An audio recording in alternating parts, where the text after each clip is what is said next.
Never laugh at a shoelace, chapter 26. Ooh, I wonder who that is. He's got a mustache, button-down shirt, tennies. This is his shoelace, said Mac. Everybody laughed. Mac was standing at the front of the room, holding his shoelace in his hand. He felt like a fool. What a fool, said Allison. It all started a minute later when Miss Nogard asked, "Who has something to share for show and tell?" But first you should know something about Mac. Mac's favorite subject in the whole world was show and tell. He loved it, especially when he was doing the one doing the showing and telling. He often looked through garbage cans on his way to school in search of stuff to show and tell about. Once he found a real gushy love letter. It was covered with something that looked like peach slime. But that wasn't what made it gushy. The gushy part was what was written in the letter. Mac read it to the class with lots of feeling. So, when Miss Nogard said, "Who has something to share for show and tell?" Mac reacted without thinking. His arm shot up like a rocket. Ooh, like a rocket. He almost jumped out of his seat. So you can picture it. When you jump out of your seat, you're shooting up like a rocket. Perfect simile. "Ooh, ooh," he groaned. Then he remembered something. "I didn't bring anything for show and tell." Notice how it's written? That means he's thinking it instead of saying it, and there's no quotation marks. Miss Nogard heard him.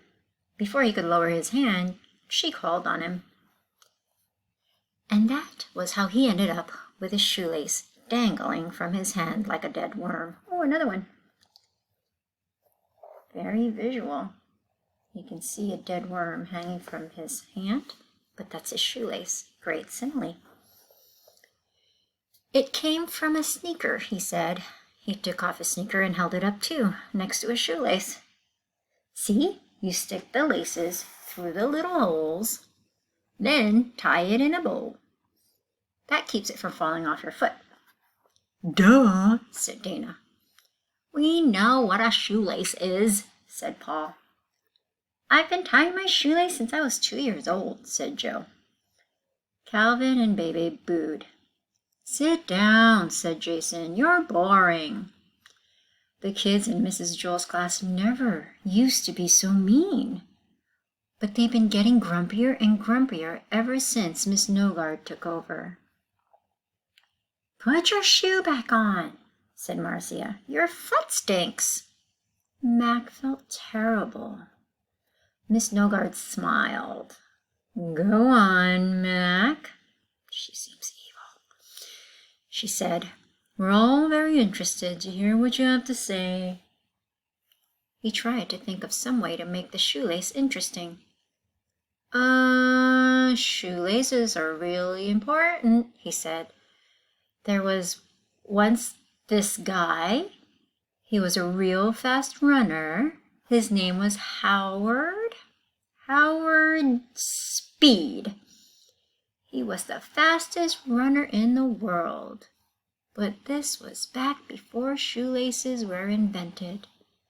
And so, every time Howard raced, he ran out of his shoes." He ran out of his shoes. That's an interesting sentence. Is that literal or non-literal, you think? He ran out of his shoes. Also, did this truly happen? Probably not, because if you read on the first sentence, it said he tried to think of some way to make a shoelace interesting. So it sounds, and look at that first word, when someone says, they're trying really hard and are probably about to tell a lie. So I think this whole section here is probably made up based on the first sentence and the first word when he starts to talk. Nobody seemed very impressed, but then Rondi asked, "Did it hurt his feet?" Max shrugged. "I guess," he said. "I once stubbed my toe on a rock, said Stephen. It hurt. Yeah, and you didn't run as fast as Howard Speed, said Mac. He ran so fast that if he kicked a rock, he would break his toe. Did he have blisters? Asked Todd. Mac smiled. Man, he had the biggest blisters you ever saw in your whole life. Bleeding blisters. Ooh, Joe and John said together. With pus oozing out, said Mac. Oh, gross, said Dana, wide-eyed. Everyone was paying close attention to Mac now. Wherever Howard went, said Mac, he left a trail of bloody footprints. Cool, said Terence. And so they had to invent something to keep Howard's sneakers on his feet, said Mac. First, they just tried nailing his shoes to his feet. Yowza! Baby exclaimed. Why didn't he just use Velcro? Asked Jason. Howard lived in Africa, explained Mac. Velcro trees only grow in Australia. So then they tried gluing his shoes to his feet.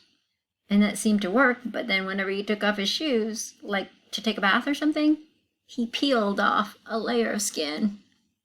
Wow, that's a big lie. Yuckola, shrieked Allison.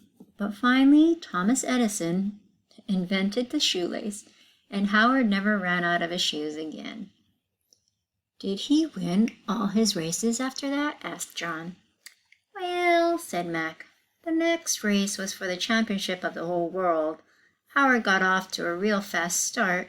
It looked like he would win for sure, but shoelaces were still a new invention, and Howard wasn't quite used to them yet. Right before he reached the finish line, his shoelace came untied. He tripped over it and fell flat on his face. He broke his nose, lost all his teeth, and had 2 black eyes. Wow, said all 3 Erics together.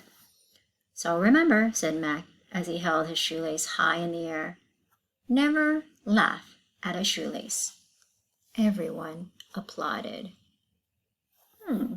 Based on this chapter, I think Mac is a pretty good storyteller, don't you? All right, we'll see you